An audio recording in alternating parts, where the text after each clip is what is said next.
हरे कृष्णा। हम श्रीमद् भगवद गीता के 8वें अध्याय भगवत प्राप्ति इसके 9वें श्लोक को आज पढ़ने का प्रयास कर रहे हैं। बहुत सुंदर श्लोक है।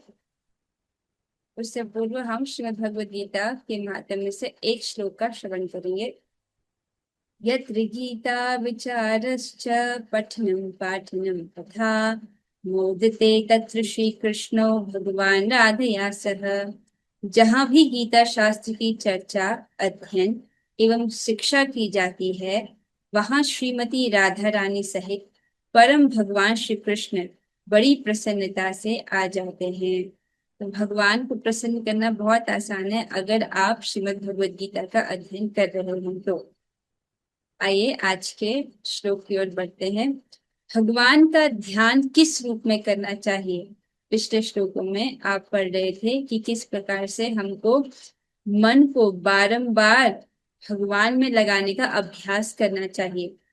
तो अब प्रश्न बनता है कि उन भगवान का किस रूप में ध्यान करना चाहिए, उसका वर्णन भगवान इस श्लोक में कर रहे हैं। तो माता जी आप गाएं। कविं पुराणम् अनुशासितारम् कविं पुराणम् अनुशासितारम् अणोरणीयां समनुस्मरेद्यः अनोरणीयां समनुस्मृत्य सर्वस्य धातारमचिन्त्य रूपम् सर्वस्य धातारमचिन्त्य रूपम् आदित्यवर्णं तमसः परस्तात्। आदित्यवर्णं तमसः परस्तात्। हरे अच्छा कृष्ण। जी। कविं पुराणम् अनुशासितारम् कविं पुराणम् अनुशासितारम् अणोरणीयां समनुस्मरेद्यः अणोरणीयां अनुस्मृतः सर्वस्य धातारमचिन्त्य रूपम् सर्वस्य धातारं चिन्तरूपम् आदित्यवर्णं तमसः परस्तात्। आदित्यवर्णं तमसः परस्तात्। कविं पुराणम् अनुशासितारम् कविं पुराणम् अनुशासितारम् अणोरणीयां समनुस्मरेद्यः अनोरणीया समनुस्मरेद्य सर्वस्य धातारमचिन्त्य रूपम् सर्वस्वतारमचिन्तरूपम् आदित्यवर्णं तमसः परस्तात्। आदित्यवर्णं तमसः परस्तात्। बहुत सुंदर, कितना सुंदर श्लोक है। ये गाने में ही कितना मीठा लग रहा है। आइए इसके आस्वादन की ओर आगे बढ़ेंगे। श्री भगवान इस श्लोक में बता रहे हैं कि हमें उनका ध्यान किस रूप में करना चाहिए। बता रहे हैं भगवान, मनुष्य को चाहिए कि परम पुरुष का ध्यान सर्वज्ञ अर्थात वो सब कुछ जानते हैं, पुरातन प्राचीन पुरुष है, नित्य सिद्ध है, नियंता है, सब कुछ के कंट्रोलर, लघुतम से भी लघुतर अर्थात सूक्ष्म से भी सूक्ष्म है, सूक्ष्म से भी सूक्ष्मतर, प्रत्येक के पालन करता है, समस्त भौतिक बुद्धि के परे, अचिंत्य है, हमारी कल्पना से परे, तथा नित्य पुरुष के रूप में करे। वे सूर्य की भांति तेजवान हैं और इस भौतिक प्रकृति से परे दिव्य रूप हैं। इस प्रकार से भगवान के विषय में बताया गया है। एक बार अन्वय देखिए। यह जो कविम अर्थात सर्वज्ञ, बहुत सुंदर है। कविम अर्थात जो सभी विद्याओं का निर्माता हो, जिसने सभी विद्याओं को निर्माण किया है, अर्थात वो सब विद्याओं को जानते हैं, वो सर्वज्ञ हैं, भूत भविष्य वर्तमान सब कुछ जानते हैं। अर्थात आपका भूतकाल भी जानते हैं, अभी क्या चल रहा है आपके जीवन में ये भी जानते हैं, और भविष्य में क्या होने वाला है आपके जीवन में इसको भी बहुत अच्छे से जानते हैं।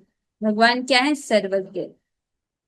कविम, फिर कहते हैं पुराणम, पुराणम अर्थात अनादि, उनका कोई भी स्रोत नहीं है, वही सबके स्रोत हैं, प्राचीनतम पुरुष हैं, अर्थात वो नित्य सिद्ध है। ऐसा कभी नहीं हुआ कि भगवान को कुछ तपस्या करके सिद्धि प्राप्त करनी पड़ी हो, वो हमेशा से ही सिद्ध है, पुराणम, प्राचीन पुरुष, अनादि। और फिर कहते हैं अनुशासितारम, क्या है वो? सबके नियंता है, समस्त ब्रह्मांडों के नियंता है, चाहे वो भौतिक जगत हो या आध्यात्मिक जगत हो, सबके नियंता है भगवान। फिर कहते हैं अणु अणियाम, अर्थात जो अणु, जो सूक्ष्म से भी अधिक सूक्ष्म है। जीवात्मा को सूक्ष्म बोला गया है, लेकिन जीवात्मा के भी अंतःकरण में प्रवेश कर भगवान उनको ज्ञान देते हैं, जीवात्मा को ज्ञान देते हैं, तो जीवात्मा से भी अधिक सूक्ष्म हुए भगवान। तो अणु अणियाम सम, तो लघु से भी लघुतर। फिर कहते हैं और कैसे हैं वे? सर्वस्य धातारम है। पहली वाली बात से यदि आप करो, अच्छा अगर वो सूक्ष्म से भी सूक्ष्म है तो क्या वो परमाणु परिमाण के हैं? फिर कहते हैं नहीं नहीं, सर्वस्य धातारम है, सबके विधाता, सब कुछ वो धारण करने वाले, समस्त लोगों को धारण करने वाले, सबके पालन करता है वे, सर्वस्य धातारम। और कैसे हैं वे? अचिंत्य रूपम, अर्थात चिंतातीत रूप, जो हम अपने मन से कल्पना कर सकते हैं, इससे परे है वो, अचिंत्य है वो। और आदित्य वर्णन किस प्रकार है? सूर्य के सदृश स्वप्रकाशित, तो सूर्य के जैसे, किस प्रकार से सूर्य के जैसे? जैसे सूर्य स्वयं प्रकाशमान होता है, जब सूर्य प्रकाशित होता है तो आप सूर्य को भी देख पाते हो और सूर्य के प्रकाश में स्वयं को भी देख पाते हो, बाकी सब चीजों को भी देख पाते हो। उसी प्रकार से भगवान स्व प्रकाशित हैं और दूसरों को भी प्रकाशित करने वाले हैं। तमस परस्तात्, अर्थात तमस के परे हैं, अंधकार। यहाँ पर तम का अर्थ होगा माया, माया के परे हैं, माया उनका स्पर्श नहीं कर पाती है, मायातीत है भगवान। इस प्रकार का भगवान का स्वरूप में हमको भगवान का ध्यान करना चाहिए। कितना सुंदर है कि भगवान कविम है। आपने शब्दों पर ध्यान दीजिए, एक एक शब्द कितना महत्वपूर्ण है। भगवान सब कुछ जानते हैं, सारी विद्याओं के निर्माता, जितनी भी विद्याएं हैं उन सबके निर्माता भगवान है, और उन सभी विद्याओं में वो अनादिकाल से पुराणम सिद्ध है। भगवान कितने अद्भुत व्यक्ति हैं। आइए एक बार हम श्लोक की तरफ जाएंगे। कविम पुराणम अनुशासितारम, भगवान सर्वज्ञ हैं, प्राचीनतम पुरुष हैं, सब कुछ के नियंता हैं, और अणोर अणियान सम, लघु से भी लघुतर हैं, अनुस्मरेद्य, इस प्रकार से उनका स्मरण करना चाहिए। सर्वस्य धातारम, सब कुछ को धारण करने वाले हैं, समस्त लोगों का पालन करने वाले। और अचिंत्य रूपम, हमारे चिंतन के परे, हमारी भौतिक चिंतन के परे, भौतिक इंद्रियों के, भौतिक बुद्धि के चिंतन के परे उनका रूप है। और आदित्य वर्णम, आदित्य अर्थात सूर्य, सूर्य की भांति स्व प्रकाशमय है। तमस परस्तात्, माया के परे, तमस के मायातीत हैं, माया के परे हैं भगवान। इस प्रकार से हमको भगवान का ध्यान करना चाहिए। कितना सुंदर श्लोक है। आइए अब हम लोग तात्पर्य की ओर बढ़ेंगे। अ, हो सकता है कि कोई एक व्यक्ति ये प्रश्न उठाए, भगवान ये क्यों नहीं कहते कि मेरा इस रूप में स्मरण करो, भगवान ये क्यों कह रहे कि उस परम पुरुष का ध्यान करो, ऐसा क्यों कह रहे हैं? देखिए अब भगवत गीता का 8वां अध्याय चल रहा है, तो यहाँ तक ये स्पष्ट हो चुका है कि परम पुरुष कौन है। भगवान ने पहले कह दिया, मत्त परतरम नान्यत् किंचित अस्ति धनंजय, हे धनंजय, तुम्हारे मित्र श्री कृष्ण से परे और कुछ भी नहीं है। अर्थात भगवान ही परम पुरुष है, जिसको भगवान श्रीमद् भगवद गीता के 15वें अध्याय 18वें श्लोक में स्पष्ट करते हैं। यस्मात् अक्षरमतीतो हम अक्षरादपि चोत्तमः अतोऽस्मि लोके वेदे च प्रथितः पुरुषोत्तमः। बहुत सुंदर श्लोक है जिसमें भगवान कहते हैं, क्योंकि मैं अक्षर तथा अक्षर दोनों के परे हूँ, और चूंकि मैं सर्वश्रेष्ठ हूँ, अतएव मैं इस जगत में तथा वेदों में परम पुरुष के रूप में विख्यात हूँ। तो यहाँ पर आपको ध्यान कहाँ देना है कि भगवान स्वयं बता रहे हैं कि वेदों में, इस जगत में भगवान ही परम पुरुष के रूप में विख्यात है। ये क्षर और अक्षर क्या है? ये जो जो भौतिक जगत में बद्ध जीव है उनको क्षर कहते हैं, और जो नित्य सिद्ध भगवान के पार्षद है उनको अक्षर कहते हैं। अगर किसी भी प्रश्न हो तो उससे स्पष्ट कर रही हूँ। आगे चलेंगे। मुझे लगता है कि परम पुरुष कौन है इसमें तो किसी को भी संदेह नहीं है। आगे बढ़ते हैं। यहाँ पर श्री प्रभुपाद जी की तात्पर्य से पूर्व हम आज श्रीधरी पढ़ रहे हैं। श्रीधर स्वामीपाद की अद्भुत टीका है, उसका हम आचरण करेंगे। तात्पर्य कृष्ण कृपा मूर्ति परम पूज्य श्री श्रीमद श्रीधर स्वामीपाद द्वारा। तो श्रीधरी में बहुत सुंदर तरीके से बताया गया है, तो मुझे लगा ये तो अवश्य पढ़ना चाहिए सक्षम है। जो कवि अर्थात समस्त विद्याओं का निर्माता, तो कवि का अर्थ उन्होंने क्या लिया कि सभी विद्याओं का निर्माता, सर्वज्ञ है, सब कुछ जानने वाले, पुराण अनादि सिद्ध है। ऐसा कभी नहीं हुआ कि भगवान को कुछ तपस्या करनी पड़ी, वो हमेशा से सिद्ध है। अनुशासिता अर्थात नियंत्रण, सब कुछ के नियामक, कंट्रोलर, इस भौतिक ब्रह्मांड के भी, आध्यात्मिक ब्रह्मांड, आध्यात्मिक जगत के भी सब कुछ के नियंता है। अणु अर्थात सूक्ष्म से भी अणुयान, अर्थात सूक्ष्म से भी अधिक सूक्ष्म, जैसे आकाश, काल, दिशा आदि से भी अत्यंत सूक्ष्मतर। इसको समझिए। जैसे यहाँ पर चित्र में आपको एक वृक्ष दिख रहा है जो कि पंच भौतिक, पंच महाभूतों से बना है, पृथ्वी अग्नि जल वायु आकाश। तो इसमें एक सूक्ष्म तत्व है आकाश।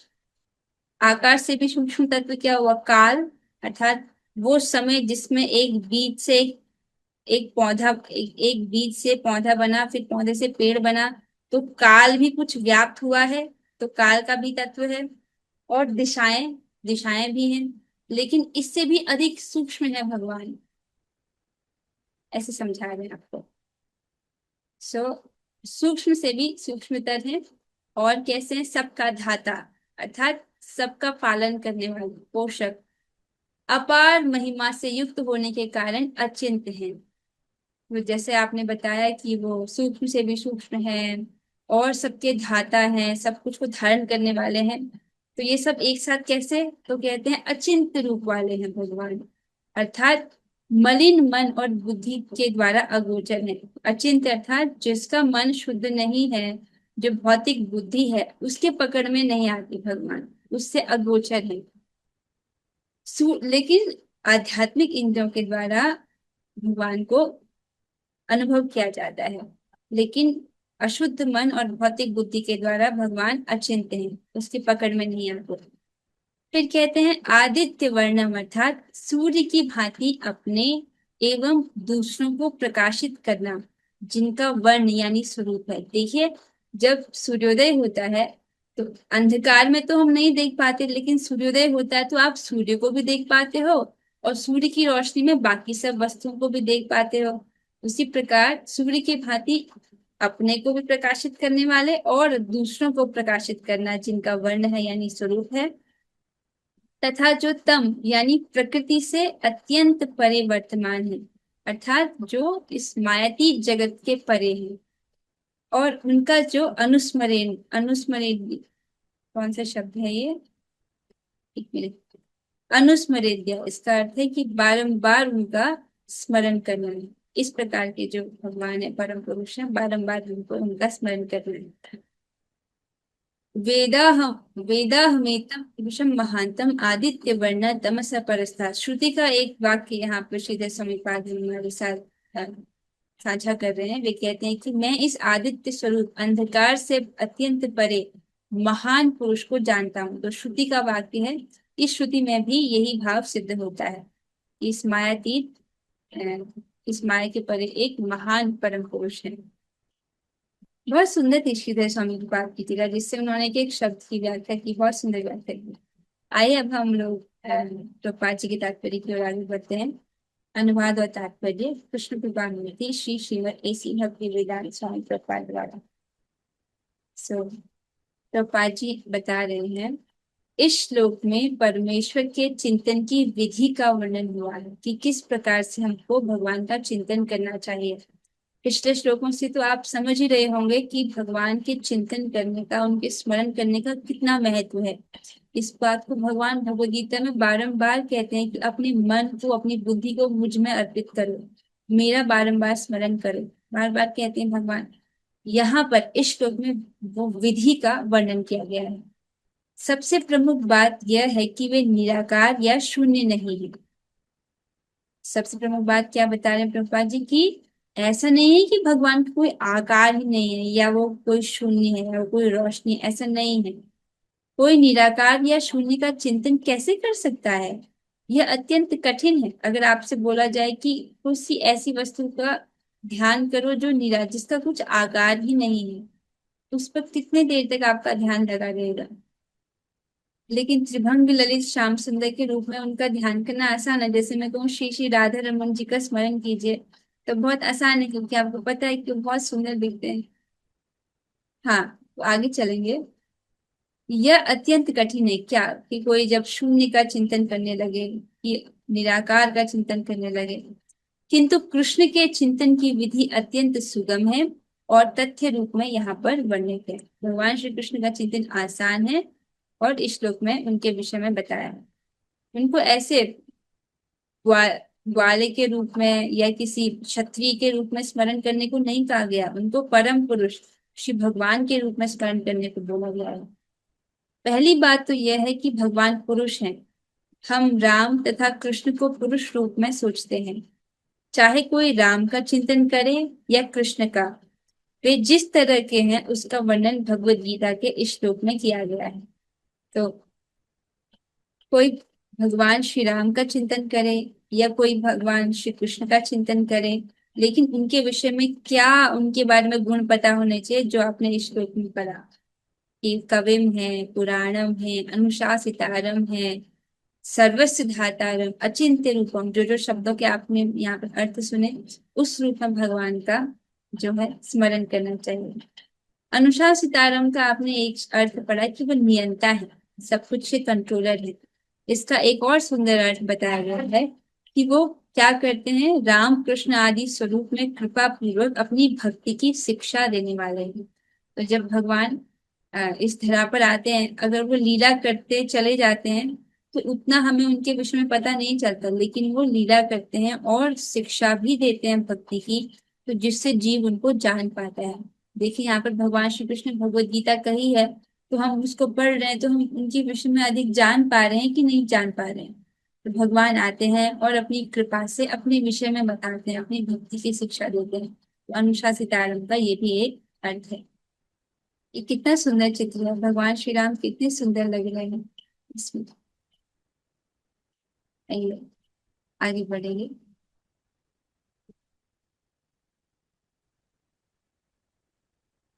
हाँ, तो यहाँ एक श्लोक लिया गया है श्रीमद् भगवद गीता के 12वें अध्याय का 5वां श्लोक, भक्ति योग इस अध्याय का नाम है, जिसमें श्री भगवान बताते हैं कि जो लोग निराकार का ध्यान करते हैं उनके लिए जो रास्ता है वो बड़ा कठिन है, बड़ा दुष्कर है, क्लेशमयी रास्ता है। क्लेशोऽधिकतरस्तेषाम् अव्यक्ता सत्वचेतसाम् अव्यक्ता हि गतिर्दुःखं देहवद्भिरवाप्यते।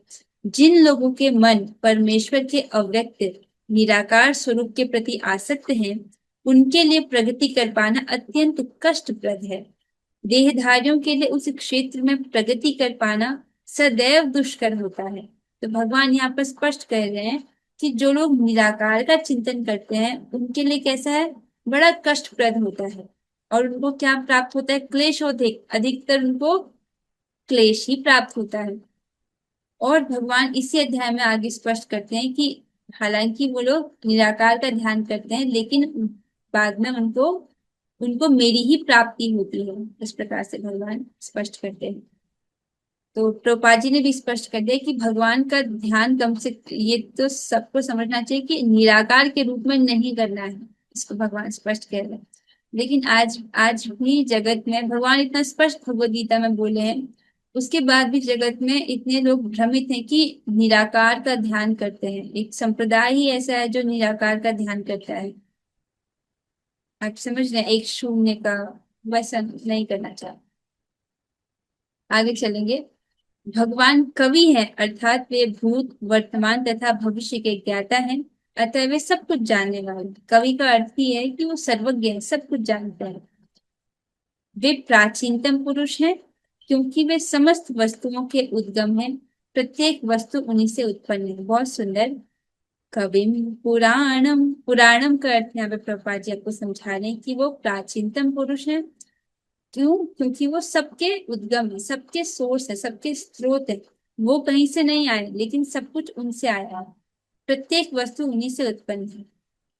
अहम सर्वस्य प्रभवो मत्तः सर्वं प्रवर्तते इति मत्वा भजन्ते मां बुधा भाव समन्विता। भगवान बताते हैं मैं ही समस्त भौतिक और आध्यात्मिक जगतों का स्रोत हूँ।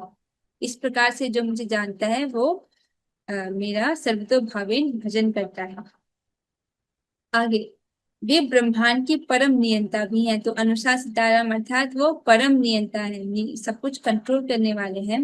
वे मनुष्यों के पालक तथा शिक्षक हैं। अनुषा सीताराम का यहाँ पर अर्थ लिया गया, देख रहे हैं कि वो मनुष्यों के पालक हैं और शिक्षक हैं, अर्थात जब वो अवतार लेते हैं, इस धरती पर आते हैं, तब वो अपनी भक्ति की शिक्षा भी हमें प्रदान करते हैं। अगर वैसे नहीं करते तो हम उनको नहीं जान पाते। भगवान कृपावश अपने विषय में हमको बताते हैं। वे अणु से भी सूक्ष्म है। अणु आप समझते होंगे, एटम को अणु कहते हैं, लेकिन उससे भी सूक्ष्म है भगवान। देखिए, जीवात्मा बाल के अग्रभाग के 10,000वें अंश के बराबर है। एक बाल का अगर अग्रभाग लेंगे, उसको 10,000वें हिस्से में बांटेंगे, तो उसका जो कण है, उसको बोला गया कि आत्मा का परिमाण उतना है। किंतु भगवान अचिंत्य रूप से इतने लघु हैं कि वे इस अणु के भी हृदय में प्रविष्ट रहते हैं, इसलिए वे लघुतम से भी लघुतर कहे जाते हैं। तो जीवात्मा का साइज आप जानते हो, बाल के अग्रभाग के 10,000वें हिस्से जितना, लेकिन इससे भी अधिक सूक्ष्म है भगवान। तभी कहा जाता है कि वो जीवात्मा के अंतःकरण में प्रवेश करके ज्ञान प्रकाशित करते हैं। समझे? तो जीवात्मा से भी अधिक लघुतर है भगवान। तो फिर क्या भगवान परमाणु के साइज के हैं? तो फिर इसके प्रत्युत्तर में कहते हैं कि परमेश्वर के रूप में भी परमाणु में तथा लघुतम के भी हृदय में प्रवेश कर सकते हैं और परमात्मा रूप में उसका नियंत्रण करते हैं। इतना लघु होने पर भी वे सर्वव्यापी हैं। तो यद्यपि भगवान लघु से भी लघुतर हैं, फिर भी भगवान सर्वव्यापी हैं, अर्थात हर जगह उपस्थित है। आपके घर में भी उपस्थित है। और यहाँ भगवत गीता के रूप में एक एक शब्द से तो भगवान का रूप प्रकाशित होता है। भगवान कहते हैं भगवत गीता के माध्यम में कि एक एक अक्षर से मेरा ही स्वरूप प्रकाशित होता है। और अभी अभी आपने पढ़ा कि जहां जहां भगवत गीता की चर्चा की जाती है, अध्ययन किया जाता है, वहां श्रीमती अ, राधे रानी सहित परम भगवान श्री कृष्ण बड़ी प्रसन्नता से आ जाते हैं। तो भगवान क्या है? सर्वव्यापी है, उपस्थित है हर जगह और सबों का पालन करने वाले हैं। उनके द्वारा लोगों का धारण होता है। प्रायः हम आश्चर्य करते हैं कि वे विशाल लोग किस प्रकार वायु में तैर रहे हैं। देखिए, साइंस इस तक कभी भी नहीं पहुंच पाएगी। इतनी बड़ी सृष्टि का कारण एक व्यक्ति है, परम पुरुष। देख रहे हैं कितने कितना कितना धन खर्च करते हैं सरकार, ये जानने के लिए कि अंतरिक्ष में क्या है, किस प्रकार के लोग, ग्रह, इसके विषय में कितना कितना धन खर्च करते हैं, लेकिन वो सारा धन वो लोग व्यर्थ कर रहे हैं एक प्रकार से। भगवत गीता कितना सारा समय और धन बचाती है अगर वो यहीं से जान लेते। यहाँ पर बता रहे हैं कि उनके द्वारा लोगों का धारण होता है। जितने भी लोग हैं, सब कुछ भगवान ने उनको धारण किया अपनी शक्ति से। इसको आप उस उदाहरण से देखिए, जैसे माता इसको समझेंगी। जब आप आटा गूंथते हो, आटा को गूंथने के लिए पहले आटा जो होता है पाउडर फॉर्म में होता है, उसको गूंथने के लिए, लोई बनाने के लिए आप उसमें पानी डालते हो, पानी से उसको मिक्स करके एक लोई तैयार करते हो, बड़ी बड़ा सा। ठीक है? इस प्रकार से सारे आटे के कण जो है वो चिपक जाते हैं। तो देखिए, जो धरती है वो क्या है? ये भी तो धूल के कणों से बनी है। जैसे आपका आटा आटे के कणों से बना है, उसको आप चिपकाने के लिए पानी का प्रयोग करते हो। उसी प्रकार से जो धरती है, ये बहुत सारे धूल के कणों से बनी है। तो कौन सी शक्ति है जिसने इन धूल के कणों को आपस में चिपका रखा है?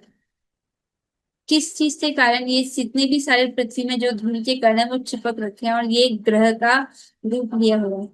तो भगवान बताते कि मैंने अपनी शक्ति से इसको धारण किया हुआ है। उसी प्रकार से भगवान ने सभी लोगों को धारण किया है। फिजिक्स में बच्चे फोर्स पढ़ते हैं, ग्रेविटेशनल फोर्स, लेकिन वो ये नहीं सोचते कि ये फोर्स लगाया किसने, कौन फोर्स लगा रहा है, भगवान फोर्स लगा रहे हैं। आगे चलते हैं।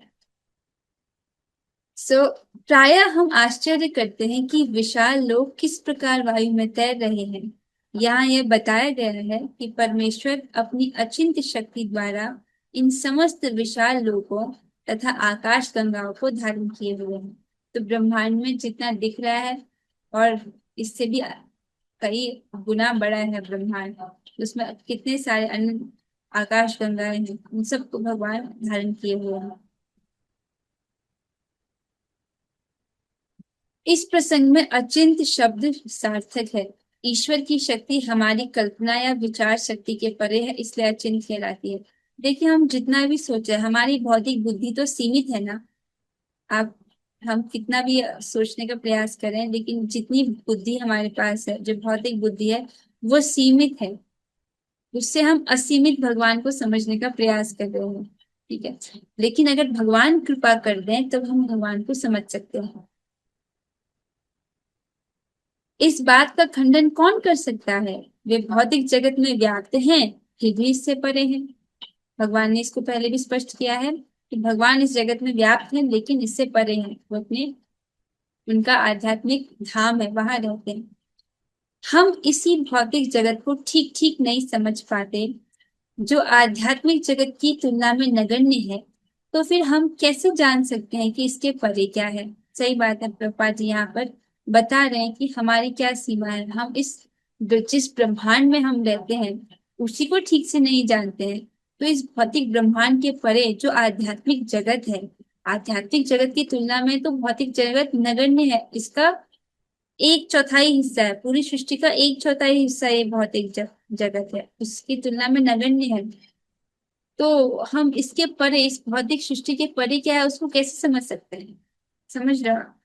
जब भौतिक ब्रह्मांड को ही नहीं जान रहे, तो उसके परे की चीज कैसे जान रहे?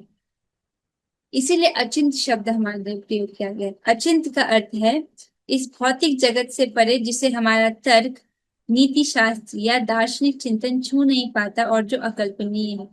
हम जितना भी तर्क लगाने की कोशिश करें, हमारे तर्कों से परे और हमारी इस भौतिक बुद्धि के कल्पना से परे, ऐसे हैं भगवान। फिर भी भगवान चाहते हैं कि हम उनके बारे में चिंतन करें। और समझ रहे हो? कह दिया अचिंत्य है, पर फिर भी भगवान कह रहे हैं बारंबार मेरा चिंतन करो। जितना जितना भगवान ने वर्णन किया है उसका। और जब भगवान कृपा करते हैं तब हम उनको समझ पाते हैं। अतः बुद्धिमान मनुष्य को चाहिए कि व्यर्थ के तर्कों तथा चिंतन से दूर रहकर वेदों, भगवत गीता तथा भागवत जैसे शास्त्रों में जो कुछ कहा गया है उसे स्वीकार कर लें और उनके द्वारा सुनिश्चित किए गए नियमों का पालन करें। इससे ज्ञान प्राप्त हो सकेगा। तो हमको व्यर्थ के चिंतन नहीं करना है। जो श्रीमद् भगवद गीता में बोला है, जो श्रीमद् भागवत में बोला है, वो अपौरुषेय है, वो भगवान ने बोला है, उसमें कोई त्रुटि नहीं है। वो अक्षरस, एक एक अक्षर सत्य है। इस प्रकार से उसको स्वीकार करना, यही जो है भगवत गीता को समझने की चाबी है। अगर हम अपने तर्क लगाएंगे तो तर्क से हम इसको नहीं समझ पाएंगे, क्योंकि बोला गया है अचिंत्य है। तो जो शास्त्र में कहा गया है उसे स्वीकार कर ले और उनके द्वारा, भगवान के द्वारा जो नियम सुनिश्चित किए गए हैं उसको पालन करें। क्योंकि नियम पशुओं के लिए नहीं है।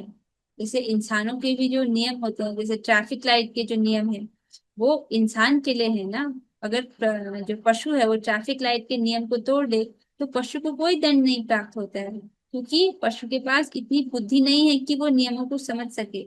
उसी प्रकार से भगवान के कानून में भी जो नियम है वो मनुष्यों के लिए है, क्योंकि मनुष्य को ऐसी विकसित बुद्धि दी गई है कि वो समझ सके। तो इसलिए मनुष्य को भगवान के नियमों का पालन करना चाहिए। नहीं, तभी तो धर्म है।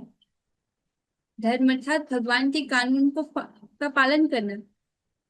इससे ज्ञान प्राप्त हो सकेगा। मुझे लगता है ये स्पष्ट हुआ होगा। किसी भक्त का कुछ प्रश्न हो तो आप पूछ सकते हैं। इसके साथ जो है आज का तात्पर्य यहीं पर संपूर्ण होता है। देखिए, कोई समाज के कुछ लोग कुछ नियम डिसाइड कर दें और वो सोचे कि ये धर्म है, ऐसा नहीं होता है। धर्म क्या है? भगवान के नियम, जो भगवान के कानून है उसका पालन करना। वरना एक पंथ के अलग विचार होंगे, दूसरे पंथ के अलग विचार होंगे। उस प्रकार से धर्म नहीं चलता है। जो भगवान का कानून है वही धर्म है। हाँ, किसी भक्त का कुछ प्रश्न हो तो हम वो ले सकते हैं। रेणुका माता जी कुछ पूछना चाह रही हैं। हाँ माता जी, पूछे। माता जी, फिर वो निर्विशेषवादी किस किस चीज पर ध्यान लगाते हैं? निर्विशेषवादी में मुझे एक संप्रदाय याद आ रहा है, नाम लेना उचित रहेगा। ब्रह्म कुमारी इस करके निर्विशेषवादी वो लोग एक ज्योति पर ध्यान लगाते हैं। एक, आपने देखा होगा, एक पॉइंट सोर्स ऑफ लाइट कहते हैं उसको, एक एक बिंदु जिससे रोशनी निकल रही है। जबकि श्रीमद् भगवद गीता में भगवान स्पष्ट कह रहे हैं कि जो इस रास्ते पर चलता है उसको क्लेश ही प्राप्त होता है, अत्यधिक कष्ट प्राप्त होता है। क्योंकि जिसके पास देह है, जो देहधारी है, उसके लिए ऐसी निराकार का ध्यान करना बहुत मुश्किल है। और अंत में भगवान कहते हैं कि ऐसा करने के बाद भी अंत में वो मुझे ही प्राप्त करता है, बस लंबा चौड़ा रास्ता लेकर के, अधिक कष्ट प्राप्त करके। आशा आपको आपके प्रश्न का उत्तर मिला होगा। और किसी भक्त का प्रश्न हो तो ले सकते हैं। आशा है कि आज आप सब भक्तों ने एकादशी का व्रत अवश्य रखा होगा। ये बहुत महत्वपूर्ण होता है सभी भक्तों के लिए। एकादशी क्या है? भक्ति जननी है। हमको हमारी भक्ति में बहुत तीव्रता से प्रगति होती है अगर आप एकादशी का अच्छे से पालन करते हैं तो। ठीक है। सो अब हम इसके साथ आज की कक्षा को यहीं पर विश्राम देंगे। भूमिका माता जी, आपका भी व्रत है आज? आपका व्रत है आज? मिष्टी माता जी का तो व्रत है ना मिष्टी माता जी? भूमिका माता जी ने भी रखा है। Very good, very good. Okay, चलिए अब हम लोग 3 बार हरे कृष्ण महामंत्र करेंगे। आप सब लोग अपने माइक को ऑन कर लीजिए। हरे कृष्णा, हरे कृष्णा, कृष्ण कृष्ण हरे हरे हरे हरे हरे राम राम हरे हरे राम राम राम राम राम राम हरे हरे हरे हरे राम राम हरे हरे हरे कृष्ण हरे कृष्ण कृष्ण कृष्ण कृष्ण हरे कृष्ण हरे हरे हरे हरे हरे राम राम हरे राम राम राम हरे राम हरे राम हरे हरे हरे कृष्ण हरे हरे कृष्ण कृष्ण कृष्ण कृष्ण हरे हरे कृष्ण हरे हरे हरे राम हरे राम राम राम राम हरे राम हरे राम राम हरे हरे श्रीमद् भगवद गीता की जय। श्रील प्रभुपाद की जय। जय दास ठाकुर की जय। जय श्री गुरु गौरांग। हरे कृष्ण। हरे कृष्ण कृष्ण हरे हरे कृष्ण कृष्ण हरे हरे कृष्ण राम। हरे राम